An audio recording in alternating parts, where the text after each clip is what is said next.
Dot line और shape के बाद हम जिस important visual element of design का जिक्र करेंगे वो है साइज़।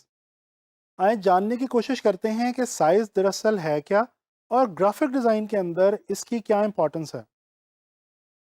दोस्तों, साइज़ को कुछ इस तरह से डिफाइन किया जा सकता है कि एक से ज़्यादा शेप्स, दो या दो से ज़्यादा शेप्स के बीच में मौजूद वेरिएशन को साइज़ कहा जाता है। दोस्तों, साइज वैसे तो आम तौर पे किसी भी शेप या ऑब्जेक्ट का हुआ करता है, लेकिन इसका सही अंदाज़ा हमें दरअसल उस वक्त होता है जब एक से ज़्यादा चीज़ों को हम आपस में कंपेयर करते हैं। ये कंपैरिजन दो या दो से ज़्यादा ऑब्जेक्ट्स का भी हो सकता है या एक ही ऑब्जेक्ट के अंदर मौजूद डिफरेंट पोर्शंस का भी हो सकता है। एक आम सी मिसाल से इसको समझने की कोशिश करते हैं। दोस्तों, फ़र्ज़ कर लीजिए कि आपके दो दोस्त हैं। एक की हाइट बहुत ज़्यादा है, यानी कि वो बहुत हाइट में लंबा है, और एक की हाइट जो है वो बहुत छोटी है। आप डेली भी अगर उन लोगों से दोनों से मिलते हैं, आपको उनकी हाइट का फ़र्क इतना मालूम नहीं होगा। अगर किसी दिन वो दोनों दोस्त आपके सामने इकट्ठे खड़े होंगे, तो डेफ़िनेटली आपको अचानक अंदाज़ा होगा कि यार इन दोनों अफ़राद की हाइट के अंदर बहुत ज़्यादा डिफ़रेंस है।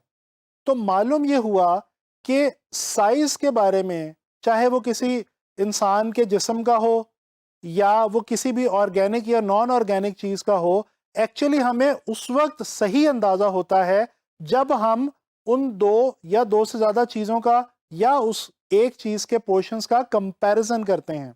एक और मिसाल को देख लीजिए। हमारे बॉडी पार्ट्स, ह्यूमन बॉडी के अंदर डिफरेंट बॉडी पार्ट्स हैं, हेड से लेके फीट तक, जिसके अंदर हमारा हेड, हमारी नेक, ट्रंक, आर्म्स, हैंड्स, लेग्स और फीट वगैरह शामिल हैं। दोस्तों, अगर हम किसी भी ह्यूमन बॉडी को एज अ होल देखें और ऑब्जर्व करने की कोशिश करें, तो हमें मालूम होगा कि हर ह्यूमन बॉडी के अंदर हेड का और उसके लिहाज से ट्रंक का और उसके लिहाज से फीट का या लेग्स का एक अपना कंपैरिजन मौजूद है, एक अपनी वेरिएशन मौजूद है। इसी तरह से अगर हम ज्योमेट्रिक शेप्स के अंदर देखने की कोशिश करें, मिसाल के तौर पे आप एक ट्रायंगल को लें और ट्रायंगल की बड़े और छोटे साइज में डिफरेंट वेरिएशंस निकालें, आप ये देखेंगे कि with in that same shape, shape तो ट्रायंगल ही है, लेकिन आपको उनके साइज में वाज़े वेरिएशन यानी कि फ़र्क मालूम पड़ेगा। तो पता ये चला कि साइज को जांचने के लिए कंपैरिजन बहुत इंपॉर्टेंट चीज़ है। दोस्तों, साइज ग्राफिक डिज़ाइन में करता क्या है? साइज ग्राफिक डिज़ाइन में अट्रैक्शन पैदा करता है। इसके अलावा चीज़ों को ऑर्गेनाइज करने का काम करता है, और इसके अलावा बाज़ औक़ात किसी भी चीज़ के फंक्शन को जस्टिफाई करता है। कुछ डेली लाइफ एग्जांपल से देखने की कोशिश करते हैं कि साइज ये तमाम काम किस तरह से करता है। दोस्तों, अट्रैक्शन की बात अगर की जाए, तो हमें बीइंग ह्यूमन बीइंग बहुत ऊंची और लंबी इमारतें बहुत अट्रैक्ट करती हैं। इसी तरह से बाज़-औक़ात राह चलते हुए आपको कोई छोटा सा जानवर या कोई छोटा सा फूल या कोई छोटी सी पड़ी हुई चीज़ ज़मीन पे बहुत अट्रैक्ट या अपील करती है। यानी कि चीज़ें जब साइज़ में बहुत बड़ी या बहुत छोटी हों, तो वो आपको अट्रैक्ट करती हैं। इसी तरह से अगर हम किसी भी ग्रुप ऑफ पीपल का ग्रुप फ़ोटो खींचने की कोशिश करें, तो सबसे पहला काम हम क्या करते हैं?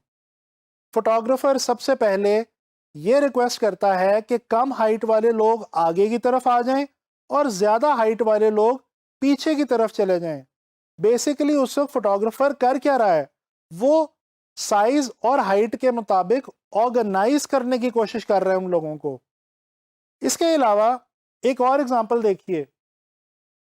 फर्ज कर लीजिए कि आपको अपनी फैमिली के लिए एक कार परचेज करनी है। आपकी फैमिली के ग्रुप ऑफ पीपल जो है वो 5 से 7 लोग हैं। डेफिनेटली आप जब मार्केट में जाके अपनी फैमिली के लिए गाड़ी देखना शुरू करेंगे, तो आपकी कोशिश ये होगी कि आप वो गाड़ी खरीदें जिसका साइज इतना हो कि आप अपनी 5 से 7 लोगों की फैमिली को उसमें इजीली अकोमोडेट कर सकें।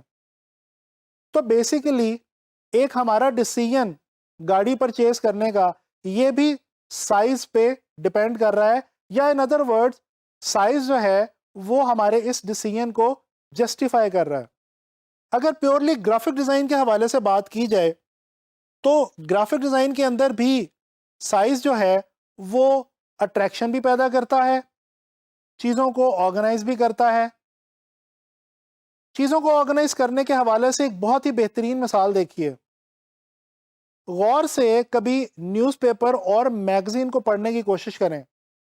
आप देखेंगे कि जो सबसे इम्पॉर्टेंट लाइन होती है यानी कि हेडलाइन, उसका साइज सबसे बड़ा होता है। उसके बाद सेकंड नंबर पे इम्पॉर्टेंट जो टेक्स्ट होता है उसका साइज उससे कदरे कम होता है, और उसके बाद जो डिटेल टेक्स्ट होता है यानी कि बॉडी टेक्स्ट, उसका साइज इन दोनों से कम हुआ करता है। तो दोस्तों बेसिकली ग्राफिक डिज़ाइन के अंदर काम करते हुए हम साइज को बड़ा या छोटा करके डिफरेंट ऑब्जेक्ट्स की मदद से, पिक्चर्स की मदद से या टेक्स्ट की मदद से अट्रैक्शन भी पैदा कर सकते हैं और ऑर्गेनाइजेशन की सेंस भी प्रोवाइड कर सकते हैं। दोस्तों जब हम एज अ ग्राफिक डिज़ाइनर अपनी लेआउट या अपनी कॉम्पोजिशन बनाते हैं तो हमें ये फैसला लेना होता है कि हम चीज़ों को उनके किस साइज के अंदर इस्तेमाल करें।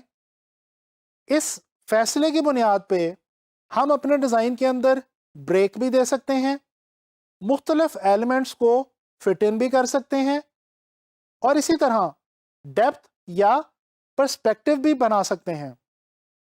दोस्तों उम्मीद है कि आप लोगों को साइज के हवाले से समझ आ गई होगी। नेक्स्ट लेक्चर के अंदर हम इंशाल्लाह ताला स्पेस के हवाले से बात करेंगे।